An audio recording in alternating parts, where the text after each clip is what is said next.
The question is, why did I go to India in 1977?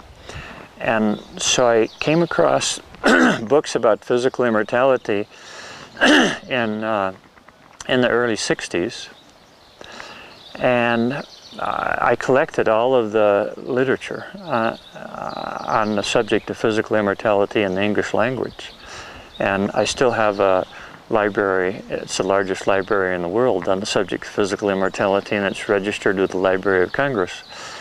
But what I noticed as a result of reading all these books is that the authors of these books died before they even reached 100. And so I decided not to trust anybody who taught physical immortality unless they were at least 300, because that's kind of a reasonable barrier to get into the realm of real mastery. And so then I had the problem of finding people that were over 300, and I'd read about immortal yogis, and my first question is, are they still alive? And so in '77 I went to India for the first time looking for them. And the first trip that I took in April of '77, I didn't find any, but I found a very great yogi who could heal 5,000 people in one day. And at the end of that day, doctors would examine his body, and they said, you have so many diseases, you're the sickest person we've ever seen in our career, you couldn't possibly live for 24 hours. And so this yogi said, well, come back and re-examine me in 24 hours or bury me. And so they came back in 24 hours and they examined his body, and they said, you have the healthiest body we've ever seen in our career. So that's a pretty special guy. And he also had the miracle of feeding the 5,000 people twice a year. And one was on his birthday, and so that was December 26th. And so I went back to India, not only to go to his birthday celebration, and I took 10 friends, and we were all in the kitchen watching these pots as they were feeding hundreds of people. And we noticed that no matter how much food they took out of these pots, they never got empty. And so we got to see this miracle in action, and that was pretty impressive. But he didn't know about immortal yogis, and it was interesting because he actually met one, and he told me stories about meeting him, but he didn't realize that that person that he met was an immortal yogi. And so he didn't know anybody over 150 years old in India. And so he didn't believe in physical immortality, and subsequently he died. However, when I went on this first trip, one of the persons that went with me was a very psychic and special woman, and Babaji appeared to her twice before she went to India with us. And on the day that she went to the airport, a guy actually gave her Babaji's address. It was just a casual mention, and she didn't know if they were talking about the same Babaji or whatever. But she left our group, and she went and followed that clue, and ended up with Babaji and spent 7 months with him.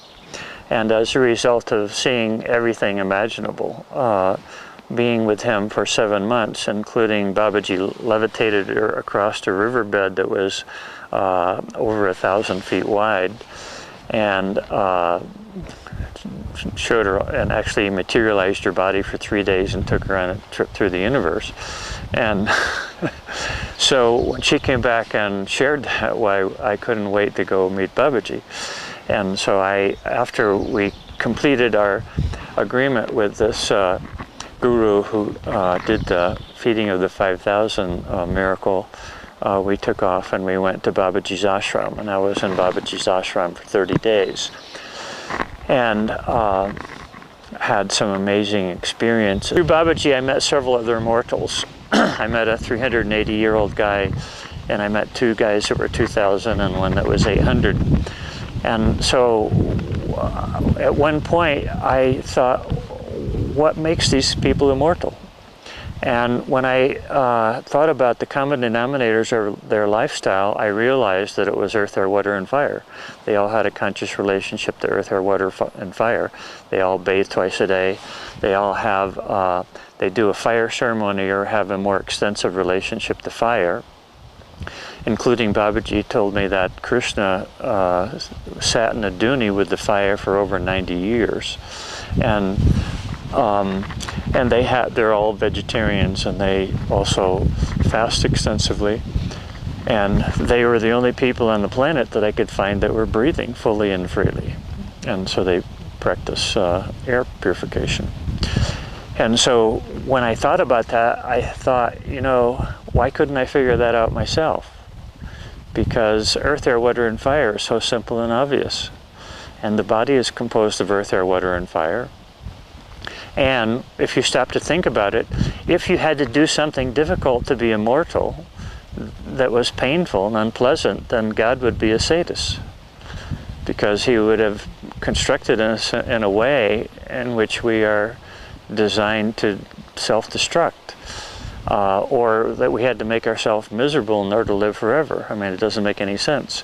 And so if you think about it, soaking in a warm bath is very pleasurable. Everybody loves sitting with the fire, and people enjoy good food, especially if it's a vegetarian diet and it's healthy and well put together. And what I found in my own experience, I developed the discipline of fasting at least one day a week. And if you don't like fasting one day a week, I guarantee that if you do it, eating the other 6 days will be at least twice as pleasurable.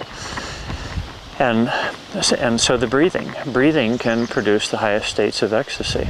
And so earth, air, water, and fire is the secret to personal health and aliveness.